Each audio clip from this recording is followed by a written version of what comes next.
Okay, maybe we're back, maybe we're not. It was a bit of a disaster. It was like pausing, and then, anyway, long story. So I think, I don't remember where I was, it's been so long. So I think I was talking about when I joined Hungry for Happiness and I really started to go in my own self-discovery path, and I was able to create more love for myself and more understanding and more awareness, and Brandon did the same thing. And once that happened, once we actually looked at ourselves and we stopped blaming and projecting, that's what I was talking about. Hi, Nate. There were things with Brandon that really used to frustrate me, and so I would project. So if you know us, we both do this, and I didn't realize this at that point. So Brandon and I are like the visionaries, and so we start something and we get like 80% done, and then sometimes, and this has gotten a lot better, but then we wouldn't finish the project, right? So we'd start a project and wouldn't finish it, and I would get so frustrated by that. And once I started to go on my own self journey and realize that like a lot of what we project onto other people is what we do for ourselves, and I realized that I was doing that, I was like, oh, that actually had nothing to do with him, right? And when we started to actually like share these things and dive into these things and ask each other questions and be in a place of love and understanding and non-judgment, our relationship just naturally got better, because I wasn't looking for him to try to fill something that he couldn't fill, right? And so, I mean, obviously I always had a body image issue.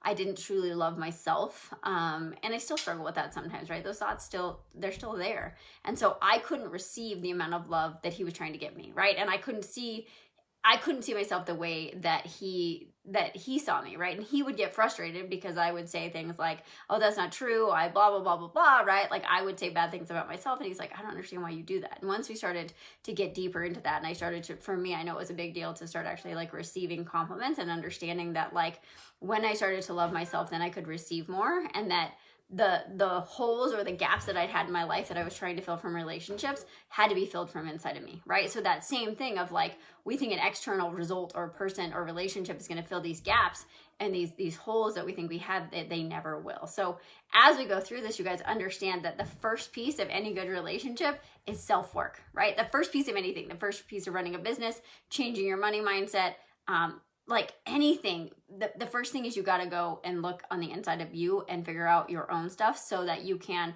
show up, right? And then, sorry, I'll stop in a second, but the best thing I ever heard years ago, it was like, no relationship is 50-50. It's 100 and 100, right? Because you have to be 100% whole and bring yourself and your full person to this relationship. You can't come 50 and they come 50, right? Everybody has to be in 100%. And when you start to understand where you need to grow and where you need to heal, then it makes it a lot easier to show up for your partner, be a better, husband, wife, boyfriend, girlfriend, mother, whatever that is. Rolling. That's all I got. Rolling. So as we go through this week, you guys, so the reason why we find this being so important is because, first off, we've lived a lot of different aspects of our relationship.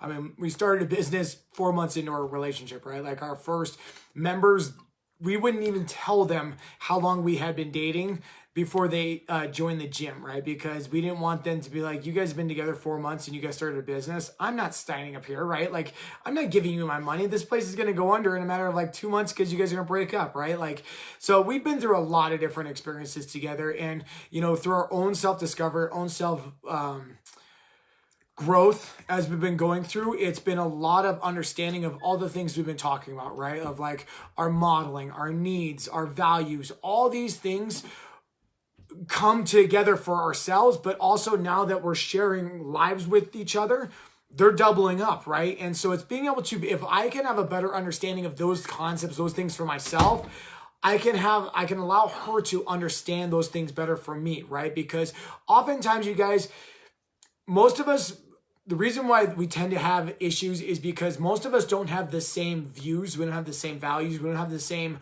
rules. We don't have the same boundaries. We don't have the same viewpoints of the way we think the world should be. Granted, very lucky that from day one, things have been extremely easy for us, right? Like he did try to break up with me though, you guys, on like our third date. Trying to be a good guy.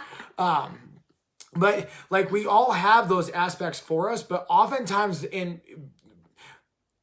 the reason, so statistically, the first 2 years of relationship, we go through a certain human, cultural, biological kind of component. The first 2.5 years of relationships is we get kind of blindsided, like, right? Like we become blind to like reality, right? Like, have you ever had that friend of like, you're dating somebody who's just not good for you whatsoever, right? Like you want to see this color, they see this color, right? Like they see plus, you see minus. They are completely backside from what you are looking for, but you still are in this relationship.